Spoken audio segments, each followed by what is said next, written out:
We are pleased to be joined by Dr. Daricia Wilkinson, who hails from the village of Cotton Ground, right here in the Federation of St. Kitts and Nevis.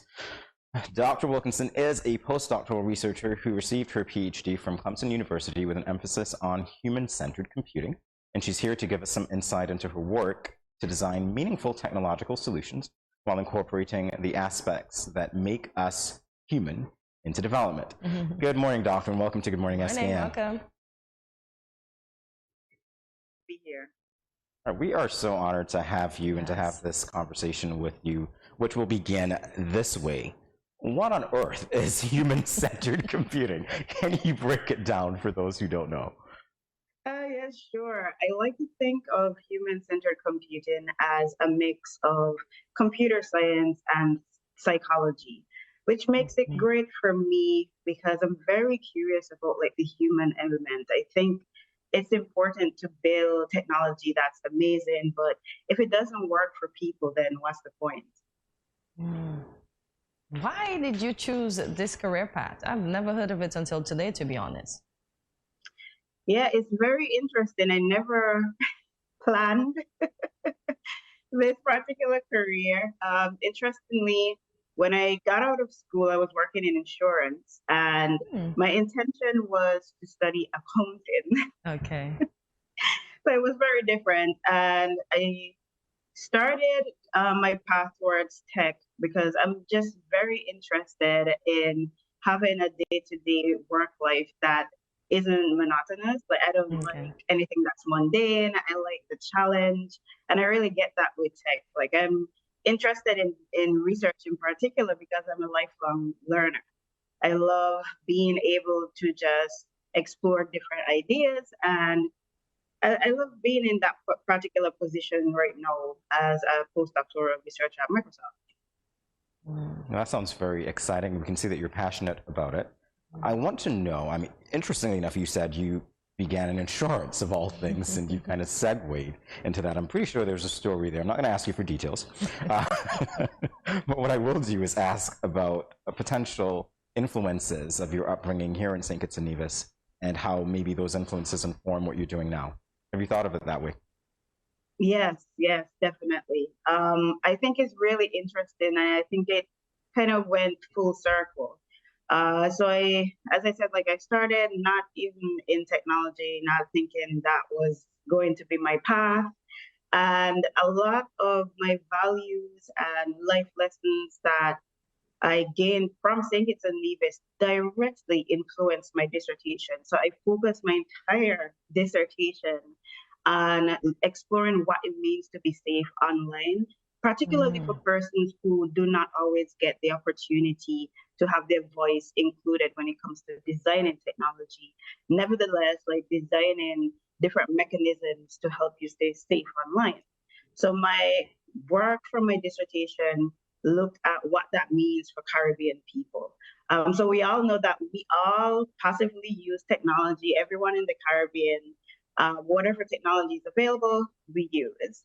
But how often do we actually get to be involved in that process, or think about the ways that technology affects us negatively, and look at different solutions that worked for the Caribbean context in particular? So that was the primary motivation from my work, looking at how technology was affecting Caribbean people, and just being the voice, being an avenue for making sure that my people in general have an opportunity to be heard. I need to ask a follow-up, Doctor, and I don't know if you're at liberty to share it, but since you've done the research, if you are at liberty to share, what did you discover about Caribbean people in your research? Yes, very, very fascinating. So I am at liberty to share. This is work that has been recently published at the CHI conference. So the CHI conference in particular is like the creme de la creme in my particular field. So I was very elated to have that work accepted at that venue.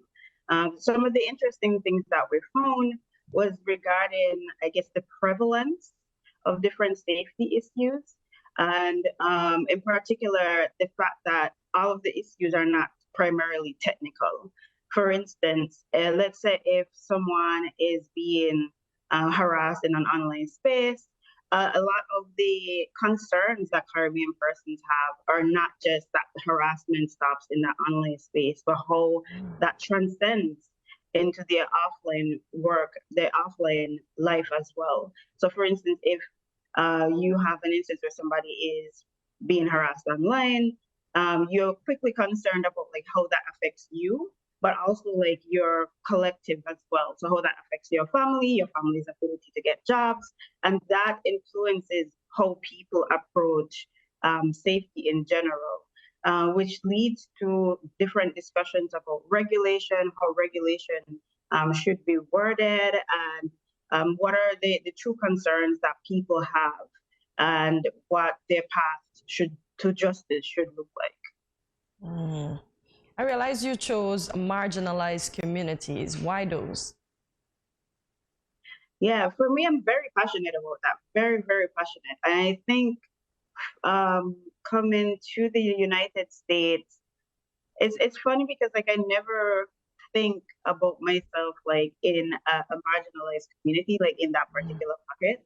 And you come to a place where I've been in a lot of rooms where I am the only Black woman, and I am also an immigrant, and I don't hide my accent, so it's very clear. So I know what that feels like to not be included. And in tech, there are a lot of instances where there are different concentrations of power. So a lot of different people get their opportunities to have their voice included, have their perspective heard. But for a lot of people, that's not the case. And I think for me in my work, I try to include persons so they don't always feel invisible. I like that. Well, I can see how, again, your upbringing here in St. Kitts and Nevis would inform your work, and that's, as you say, full circle. I have to commend you for graduating in 2022, yes, by the way, and being selected as the most outstanding PhD student in the Human-Centered Computing Program. How did that feel? Were you working towards that as you were working, or were you just surprised by the honor? I was really surprised, actually. Huge honor, huge honor. I think throughout my entire tenure as a graduate student, I focused on the work itself, not necessarily any prizes, awards, or titles. Those things just came along the way. So even like getting like the Facebook Fellowship, which was extremely prestigious. Last year I was named, it's so interesting how it happens. I was named like one of the top 100 women in doing ethical AI work. And most of the time I'm literally just minding my business and they're coming. Well, I think as long as you focus on people, which is, I guess, full circle coming back to like human-centered computing, like as long as you focus on the humans in general, then I think everything just works out itself. Congratulations. Congratulations, indeed. We just had an interesting conversation on passion. What drives your passion? Let me ask that question. Yeah, I think there are multiple things. I think I'm very much self-aware, and I try to be as connected as possible with people. So that's looking around at how people are being influenced, speaking to especially younger folks who are upcoming. I'm very passionate about mentorship. And I've had a lot of discussions recently, especially from persons from the diaspora, so persons like from either Africa or persons from the Caribbean who are interested in making their path towards tech. And I get very much motivated from like younger generations who just, they have that fire, they have the tiger in their eye, and I'm like, yes, this keeps me moving. Like there's definitely more work to be done. And I love the energy from them. Lovely. Well, this is something that you mentioned before in passing, but I guess we'll delve a little more into detail right now. And this concerns your work at Microsoft as a postdoctoral researcher with the that's FATE, Fairness, Accountability, Transparency, and Ethics in Artificial Intelligence Group. How did you get into that, and what were some of the takeaways that you have? Yes, I think this particular group was a wonderful fit for me and a nice transition, really. So it picks up on like a lot of the work that I've done before. So as a graduate student, I would have done extensive work looking at the user's perspective. So looking at what people think, their perceptions, what they need, and how to design some of the solutions to address their needs. And coming into fit now, I am switching that research direction where I'm still very much focused on like responsible AI, online safety, but looking at it from the practitioner's standpoint. So considering a lot of the people who are actually working in tech, looking at the solutions that they're often using, for instance, with algorithmic auditing in particular, looking to see if the strategies that they're using to keep people safe, if they actually work how they think that they should work. So making sure that there's some accountability in that space and just being able to explore the same problem but from a different angle.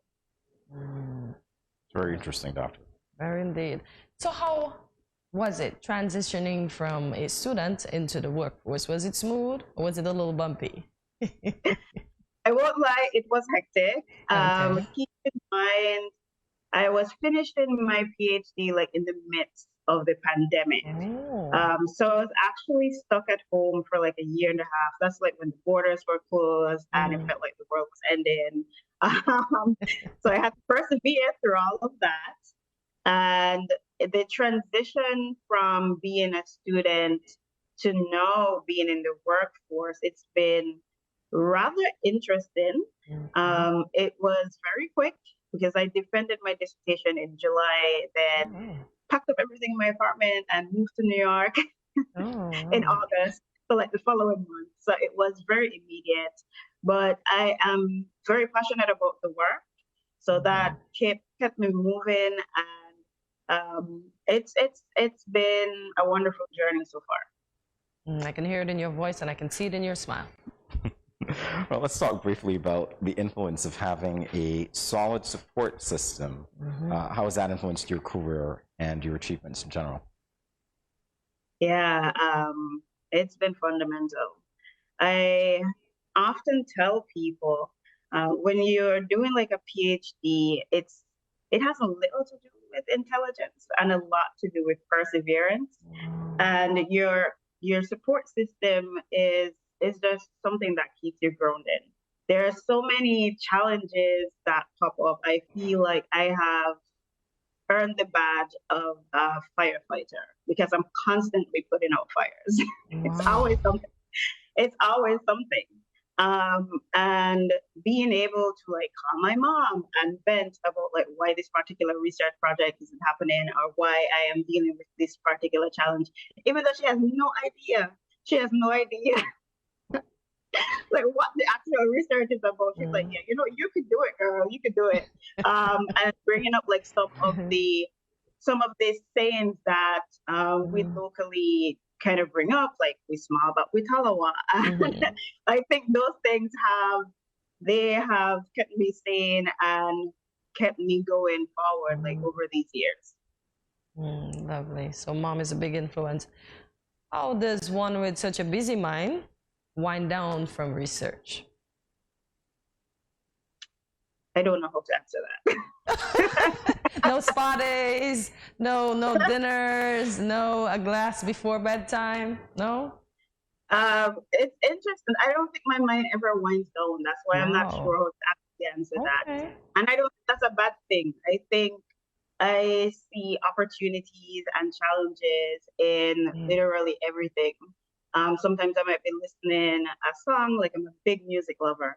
I might be listening in a song and be like, oh, like I like some of the lyrics here. Like, how could I apply this to XYZ? Not just research, but just like in life. I love hiking. I love going to brunch, like little things like that. I'm very adventurous. I like to be out there. So I do other things outside of research, of course. Okay. All righty. Because you are living and breathing. Yes, So yes, it kind of comes yes. with the territory, doesn't it? Yeah. All right. So in closing, doctor, and I can't believe the time went so quickly because I feel like we could talk to you for hours. Yep. Although we know that you're busy. But in closing, what advice would you have for other nationals who might be interested in pursuing, I don't want to say a similar career path because I think that we are good at doing just about anything we set our minds to. Similar because I suppose, let's say PhD level or anything of that nature. What would you say? Yes, I would say just start. I love the idea that we're in the information age. It's definitely a lot easier now to find out about any particular program. And for technology in particular, there are boot camps available. There's very detailed YouTube tutorials available right now. So you could have a starting point. You don't necessarily have to wait for anybody in particular. The information is there. There are also persons who are from the Caribbean who are ready and always available to assist you. Always available. I always have a set time aside. So if there's anyone who's interested in technology or STEM in general, I make the time available. So my key advice is the information is out there. Don't be afraid to start. Also try a lot of things. Try a lot of things because, as I said, I started in insurance. Look at me now. Indeed. So there are a lot of options out there. Try everything just to see like what you're truly passionate and develop a curious mind. Never stop trying and keep the curiosity going.